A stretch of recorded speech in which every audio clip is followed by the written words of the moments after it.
Welcome to my YouTube channel Progressive English. Today we are going to learn active voice into passive voice of imperative sentence. साथियों, आज का video आपके लिए बहुत important होने वाला है और सबसे अच्छी बात यह है कि इम्परेटिव सेंटेंस का एक्टिव पैसिव सीखने के लिए हमें अगर टेंस नहीं भी आता है तो हम एक्टिव से पैसिव बना सकते हैं। और जो पहले से के दो वीडियोस हमने आपको दिए हैं टेंस से रिलेटेड, उनका पैसिव वॉइस बनाने के लिए टेंस का आना बहुत ज़रूरी होता है। लेकिन अगर आपको इम्परेटिव सेंटेंस का एक्टिव से पैसिव बनाना है तो टेंस का आना उतना ज़रूरी नहीं है। आता है तो बहुत अच्छी बात है और नहीं आता है तो भी आप इम्परेटिव सेंटेंस का पैसिव वॉइस बना सकते हैं। तो चलिए शुरू करते हैं। सबसे पहले आपको ये जान लेना चाहिए कि imperative sentence is always used to show order, request and advice. यानी किसी को आदेश देना है या किसी से विनती करनी है या किसी को सलाह देनी है, इसके लिए हम इम्परेटिव सेंटेंस का यूज करते हैं। तो सबसे पहले हम जाते हैं रूल नंबर 1 पे, और रूल नंबर 1 में हम सबसे पहले देखेंगे कि एक्टिव वॉइस का इसका स्ट्रक्चर क्या होता है। जब हमें एक्टिव वॉइस का स्ट्रक्चर पता चलेगा तो उसको हम पैसिव वॉइस में कन्वर्ट कर लेंगे। तो देखिए एक्टिव पैसिव का स्ट्रक्चर है। सबसे पहले इसमें डू नॉट या नेवर हो सकता है, लेकिन ये जान लें कि ये डू नॉट या नेवर ब्रैकेट में इसलिए है कि ये हो भी सकता है और नहीं भी हो सकता है। उसके बाद सबसे पहले इम्परेटिव सेंटेंस में जो आता है वो क्या आता है, वर्ब की फर्स्ट फॉर्म, और उसके बाद क्या आता है, ऑब्जेक्ट। लेकिन एक बात और जाननी बहुत ज़रूरी है कि ऐसा कोई भी सेंटेंस इंग्लिश में नहीं होता है जिसमें सब्जेक्ट ना हो। लेकिन इसमें तो हम देख रहे हैं कि डू नॉट से पहले कोई सब्जेक्ट नहीं रखा है। तो आपको जान लेना है कि इसका जो यहाँ पर सब्जेक्ट होना चाहिए वो क्या होना चाहिए, यू, जो कि हमेशा हिडन रहता है। ठीक है, क्योंकि इम्परेटिव सेंटेंस में जो भी बात कही जाती है सेकंड पर्सन से कही जाती है, और सेकंड पर्सन कौन होता है, यू होता है। तो इसलिए इस सेंटेंस में हमेशा यू जो है सबसे पहले यहाँ पर हिडन रहता है। और हमने अभी भी कहा था कि इंग्लिश में ऐसा कोई सेंटेंस नहीं होता जिसमें कि सब्जेक्ट ना हो। इसमें भी ऐसा ही है, सब्जेक्ट तो है लेकिन वो हिडन है। तो चलिए, अब हमें एक्टिव का स्ट्रक्चर पता हो गया है कि सबसे पहले आता है हमारा डू नॉट या नेवर, जो कि ब्रैकेट में इसलिए है कि वो हो भी सकता है और नहीं भी हो सकता है। और उसके बाद क्या आता है, वर्ब की फर्स्ट फॉर्म आती है और फिर हमारा ऑब्जेक्ट आता है। अब देखिए हम इसको चेंज करते हैं किसमें, पैसिव वॉइस में। जब हम इसे पैसिव वॉइस में चेंज करेंगे तो सबसे पहले हमें क्या लाना होता है, लेट लाना होता है। उसके बाद जो हमारा ऑब्जेक्ट है हम वो उठा के लाएंगे। फिर अगर डू नॉट आया है तो नॉट लगाएंगे, नेवर आया है तो यहाँ पे नेवर लगाएंगे, और अगर दोनों नहीं है तो हम इनमें से कुछ भी नहीं लगाएंगे। इसीलिए इनको हमने क्या किया है, ब्रैकेट में रखा है कि हो भी सकते हैं और नहीं भी हो सकते हैं। और इसके बाद आता है बी, और प्लस आती है वर्ब की थर्ड फॉर्म। प्लस के बाद यहाँ पे जहाँ पे डॉट डॉट लगा है यहाँ पे हम बाई और यू रख सकते हैं, या जिस तरह से एक्टिव वॉइस में शुरू में हिडन है उसी तरह से यहाँ पर भी ये बाई यू जो है वो क्या हो जाएगा, हिडन रहेगा। ठीक है, बात समझ में आ गई। तो चलिए है शुरू करते हैं कि हम इसका एग्जाम्पल्स कैसे करेंगे। जैसे हमारे पास एक इम्परेटिव सेंटेंस है, लिखा क्या है, डू इट। अब हमें सबसे पहले क्या करना है कि जो लेट है ये हमें इसको सबसे पहले यहाँ पे रख लेना है। हमने लिखा लेट। अब क्या करना है, ऑब्जेक्ट लाना। ऑब्जेक्ट क्या है, इट, तो हम इट ले आए, लेट इट। और उसके बाद नॉट, डू नॉट या नेवर है नहीं तो हमको नहीं रखना है। क्या रखना है, बी, तो लेट इट बी, और क्या हो गया, डन। बायू हमें हाइड करना है तो डू इट का क्या बन गया, let it be done. Clear. और मुझे लगता है कि बहुत ही ईजी है अगर आप थोड़ा सा ध्यान देते हैं कि पैसिव वॉइस बनाते समय इंपरेटिव सेंटेंस में सबसे पहले हमें लेट का यूज़ करना होता है, फिर हमें ऑब्जेक्ट लाना होता है, जैसे हम इट ले आए, उसके बाद बी लाना है और उसके बाद थर्ड फॉर्म। तो इस तरह से ये एग्जाम्पल हुआ। नेक्स्ट एग्जाम्पल देखते हैं। अगला एग्जाम्पल है लर्न योर लेसन। अगर हमें इसका पैसिव वॉइस बनाता है तो हम कैसे बनाएंगे, सबसे पहले हम लाएंगे लेट, लेट लाएंगे। चलिए कलर चेंज कर लेते हैं।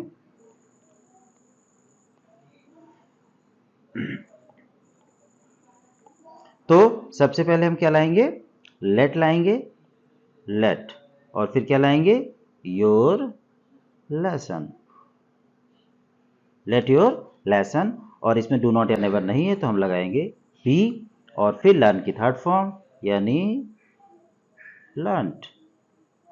तो हो गया late your lesson be learned, यानी आपने इसका पैसिव वॉइस बना लिया। सबसे पहले लेट लाया, फिर ये ऑब्जेक्ट हमने उठाया और योर लेसन लिया, बी लगाया और third form let your lesson be learned. Next है हमारा do not waste your time. तो सबसे पहले हमें क्या लाना है, सबसे पहले हम लाएंगे लेट, ठीक है, लेट ले आएंगे। उसके बाद हमारा ऑब्जेक्ट क्या है, योर टाइम, तो हम सबसे पहले उसके बाद ले आएंगे लेट योर टाइम। और फिर इसमें डू नॉट आया है, इसलिए हम लगा लेंगे नॉट बी, और फिर वर्ब की थर्ड फॉर्म क्या लाएंगे, वेस्टेड, यानी let your time not be wasted. तो इस तरह से हम इसका पैसिव वॉइस बना लेंगे। चलिए अगले पे चलते हैं, और अगला हमारा सेंटेंस क्या है, नेवर टेल ए लाई। इसमें ऑब्जेक्ट क्या है, ए लाई। तो सबसे पहले हम क्या करेंगे, लेट लाएंगे, फिर हम ए लाई को ले आएंगे, लेट ए लाई, और फिर उसके बाद हमें लाना है नेवर, और नेवर के बाद हम लाएंगे बी। तो let a lie never be, और उसके बाद हम लाएंगे थर्ड फॉर्म, यानी let a lie never be told. Clear. हमने सबसे पहले क्या किया, लेट लाया, उसके बाद हमने लेट ए लाई का ऑब्जेक्ट ले लिया, उसके बाद नेवर लगाया, बी लगाया और वर्ब की थर्ड फॉर्म। नेक्स्ट एग्जांपल पे चलते हैं। नेक्स्ट एग्जांपल हमारा है do not make a noise in the class, और हमारा ऑब्जेक्ट क्या है, ए नॉइज। तो सबसे पहले हम क्या करेंगे, लेट ले आएंगे और फिर ए नॉइज लाएंगे, लेट ए नॉइज, और इसमें डू नॉट है तो हम क्या करेंगे, नॉट ले आएंगे और उसके बाद बी लगा लेंगे, let a noise not be, और मेक की थर्ड फॉर्म ले आएंगे अर्थात मेड, और फिर इन द क्लास, यानी let a noise not be made in the class. Clear. Next example है हमारा कि रीड दिस लेसन केयरफुली। हमारा ऑब्जेक्ट क्या है, दिस लेसन। हम सबसे पहले क्या लाएंगे, लेट लाएंगे, फिर क्या लाएंगे, ऑब्जेक्ट लाएंगे, यानी दिस लेसन, और फिर हम लाएंगे बी। जैसे हम ऑब्जेक्ट लाते हैं उसके बाद अगर नॉट या नेवर होता है तो लाते हैं, नहीं तो हमें क्या लाना पड़ता है, बी लाना पड़ता है। तो लेट दिस लेसन बी, और फिर रीड की थर्ड फॉर्म यानी रेड केयरफुली। तो इस तरह से हमने बना लिया let this lesson be read carefully. तो क्लियर है रूल नंबर 1 कि हमने रूल को पढ़ा कैसे पैसिव वॉइस बनाते हैं, और उसके हमने एग्जांपल्स को पढ़ लिया। अब हम चलते हैं रूल नंबर 2 पर। तो रूल नंबर 2 में देखते हैं, सबसे पहले हम रिक्वेस्ट के कुछ एग्जांपल्स पढ़ेंगे कि जब रिक्वेस्ट होती है तो हम उसको कैसे बनाते हैं। रूल नंबर 2 में देखिए एक्टिव का रूल। सबसे पहले इसमें क्या आएगा, प्लीज आएगा, और उसके बाद डू नॉट या नेवर हो भी सकता है और नहीं भी हो सकता है। तो अगर होगा तो लाएंगे, नहीं होगा तो नहीं लाएंगे। उसके बाद देखिए एक्टिव वॉइस में क्या होगी, वर्ब की फर्स्ट फॉर्म होगी और फिर ऑब्जेक्ट होगा। तो इस तरह से हमारा एक्टिव का जो होगा पहले जैसे है, रूल नंबर 1 जैसा है। इसमें सिर्फ कितना डिफरेंस है, इसमें डिफरेंस ये है कि इसमें प्लीज आया हुआ है, और प्लीज आने की वजह से हमने क्या किया, हमने इसको रूल नंबर 2 में लाया है क्योंकि इसका पैसिव वॉइस थोड़े अलग तरीके से बनेगा। तो चलिए समझते हैं इसका पैसिव वॉइस हम कैसे बनाएंगे। चलिए इस एक्टिव वॉइस को हम चेंज करेंगे इस पैसिव वॉइस में, और इसमें हम क्या करते हैं कि प्लीज के स्थान पे सबसे पहले क्या लाएंगे, प्लीज के स्थान पे हम लाते हैं यू आर रिक्वेस्टेड। ठीक है, प्लीज के स्थान पर हम ले आते हैं यू आर रिक्वेस्टेड, और डू नॉट के स्थान पे हम नॉट लाते हैं, नेवर के स्थान पे हम नेवर लाते हैं। तो अगर ये डू नॉट या नेवर है जो ब्रैकेट में रखा, अगर है तो इसी तरह से आ जाएगा इसका नॉट या नेवर, अगर नहीं है तो नहीं आएगा। इसके बाद हम क्या जोड़ते हैं इसमें, टू। इसके बाद हमें इसमें जोड़ना पड़ता है टू, और टू के बाद जो है इसमें वर्ब की फर्स्ट फॉर्म रहती है, इसमें वर्ब की थर्ड फॉर्म। आप सोच रहे हैं थर्ड फॉर्म तो आई नहीं, लाई है थर्ड फॉर्म, ये देखिए रिक्वेस्टेड जो है वर्ब की थर्ड फॉर्म है।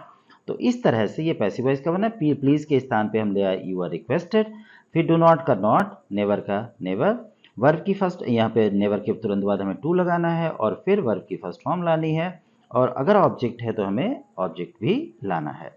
ठीक है, तो चलिए शुरू करते हैं इसको कैसे। देखिए प्लीज रखा है इसमें, अब इस प्लीज के होने की वजह से हम इसमें क्या करेंगे, हम सबसे पहले लिखेंगे यू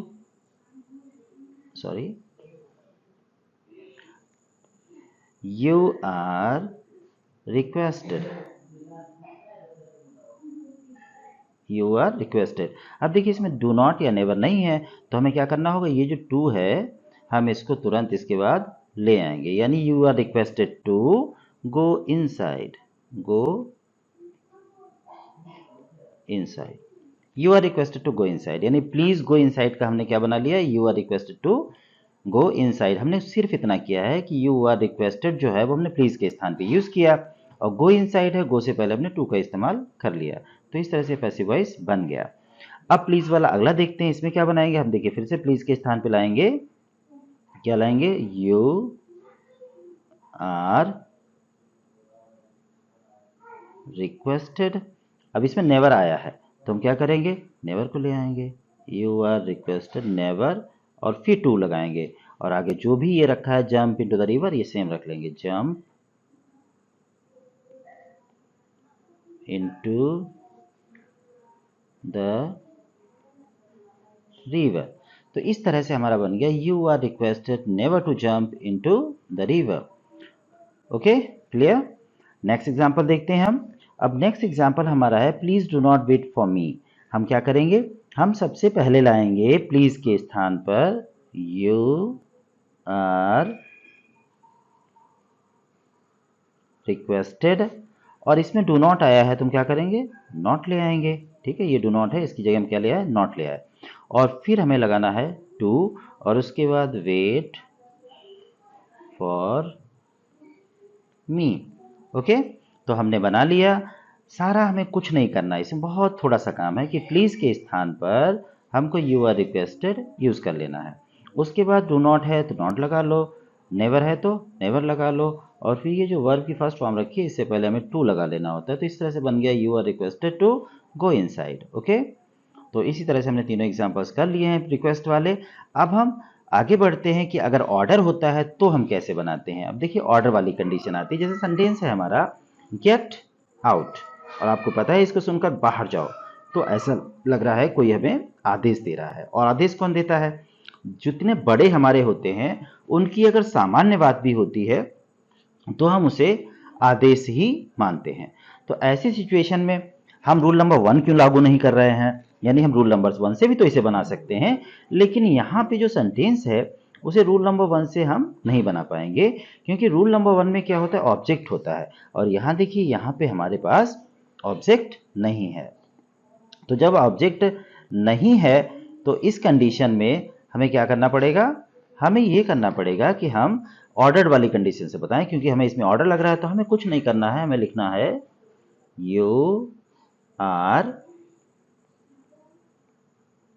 ऑर्डर्ड, और वही टू लगा लेना है। फिर से जैसे रिक्वेस्टेड करते थे यू आर रिक्वेस्टेड टू, इसमें क्या हो जाएगा, यू आर ऑर्डर्ड टू। और आपको पता चल गया होगा कि ऑर्डर हम लगा क्यों रहे हैं, इसलिए लगा रहे हैं कोई इसमें आदेश दे रहा है किसी को गेट आउट। तो ये आगे हो सकता था get out of the room, हो सकता था get out from the class हो सकता था, लेकिन हमें क्या करना है कि हमें ये देखना है कि उसमें ऑर्डर है तो यू आर ऑर्डर्ड लगा लीजिए, अगर एडवाइस है तो यू आर एडवाइज्ड लगा लीजिए। तो फिलहाल यहाँ पे ऑर्डर है तो हमने लगाया you are ordered to get out, और आपका बन गया इसका पैसिव वॉइस। ओके, अब देखिए सिट डाउन, ये भी एक ऑर्डर है तो हम फिर से वही करेंगे, क्या करेंगे, you are ordered to sit down, you are ordered to sit down. एक और कर लेते हैं, इसमें लिखा है never shout in the class, never shout in the class. अब इसको कैसे बनाएंगे, फिर वही यू आर ऑर्डर्ड, अब इसमें नेवर आया है तो हम नेवर को पहले लगाएंगे और उसके बाद हम टू लाएंगे, never to shout in the class. Okay, तो हमने ऑर्डर वाले भी सारे कर लिए। अब हम आते हैं इसमें एडवाइस पे, कि अगर हमें कोई सलाह देता है तो हम क्या करेंगे, यू आर एडवाइस लगाना पड़ेगा। तो इसमें देखिए स्टडी केयरफुली, ऐसा लग रहा है कोई हमें सलाह दे रहा है तो हम क्या करेंगे, you are advised to study. बात समझ में आ गई होगी आपको। कि जब हमें लगेगा कि यहाँ पे सलाह दी जा रही है और ऑब्जेक्ट हमारे पास नहीं है तो हम रूल नंबर 1 से इसको नहीं बना सकते हैं। और जब हम रूल नंबर 1 से इसको नहीं बना पाएंगे तो हमें क्या करना पड़ेगा कि हम इसमें यूर एडवाइस से इसको बना सकते हैं। तो you're advice to study carefully. इसी तरह से देखिए बी अलर्ट, यहाँ पे सेंटेंस है बी अलर्ट, इसमें भी ऑब्जेक्ट नहीं है तो हम इसको रूल नंबर 1 से नहीं बना सकते, इसलिए रूल नंबर 2 में यू आर एडवाइज लगा के हम इसको बहुत आसानी से बना लेंगे। तो हमने लिखा you are advised to be alert. You are advise to be alert, हमने क्या किया, यू आर एडवाइज लगाया, टू लगाया और बी अलर्ट जैसा था वैसे ही हमने रख दिया। तो इस तरह से हमने रूल नंबर 2 को भी कंप्लीट कर लिया। अब हम चलते हैं रूल नंबर 3 पे।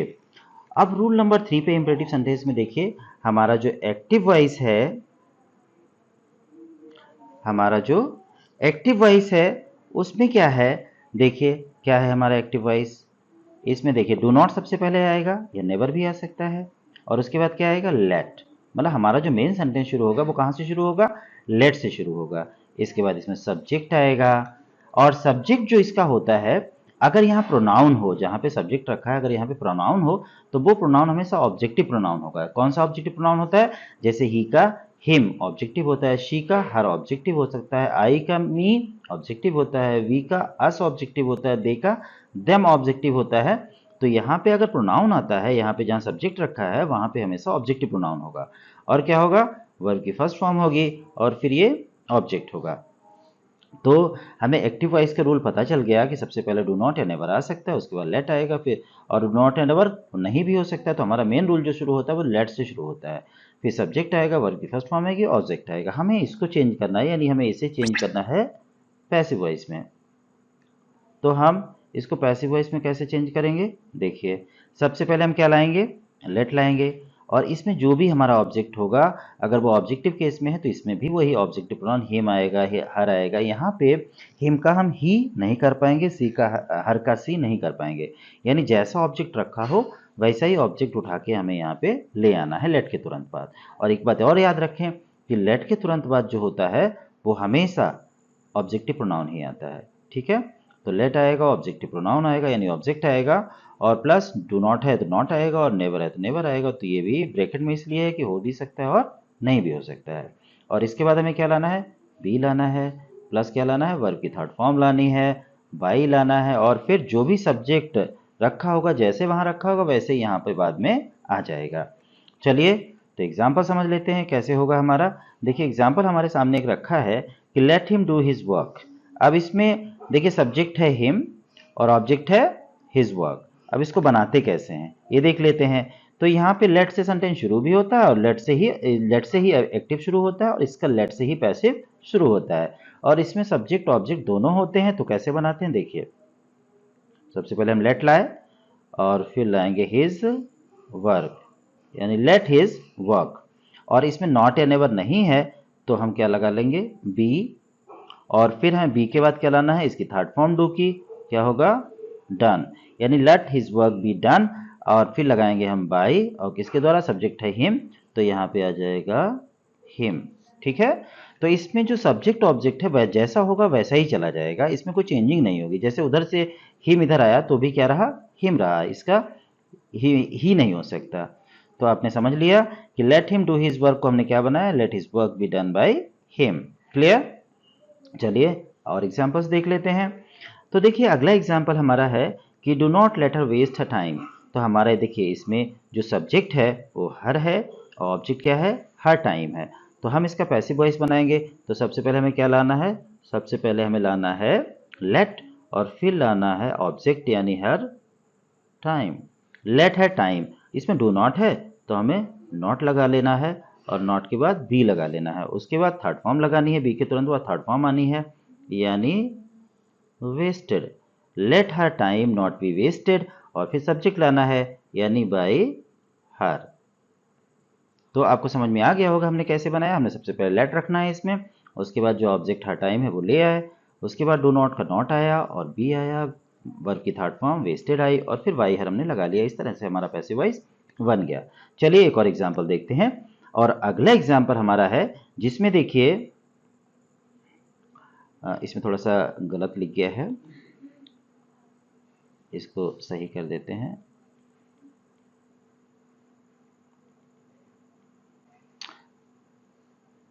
तो अगला एग्जाम्पल है हमारा let them make a mistake. Let them make a mistake कैसे बनाएंगे इसको? हमारा सब्जेक्ट है देम और हमारा ऑब्जेक्ट है ए मिस्टेक।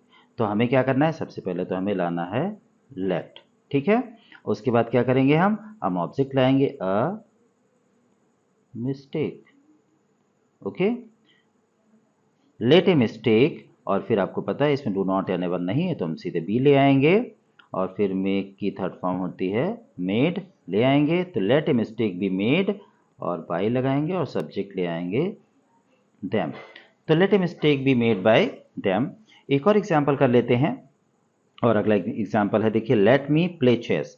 अब इसमें सब्जेक्ट है मी और ऑब्जेक्ट है चेस। तो हमें क्या करना है? सबसे पहले हमें लाना है लेट और फिर हमें ऑब्जेक्ट लाना है यानी चेस। लेट चेस बी, और क्योंकि नॉट या नेवर है नहीं तो हम सीधे बी ले आएंगे और फिर क्या करेंगे? वर्ब की third form, let chess be played bye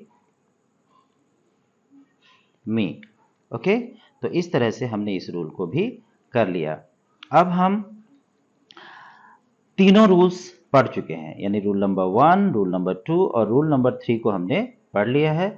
और आप अच्छी तरह से समझ गए होंगे कि किस तरह से हमने तीनों रूल्स में एग्जाम्पल को क्लियर किया है। और इस तरह से आपने तीनों रूल्स को अच्छी तरह से समझ लिया होगा। चलिए, watch this video and we will meet you again in the next video. Till then, keep watching, keep learning, and see you in the next video. Thank you.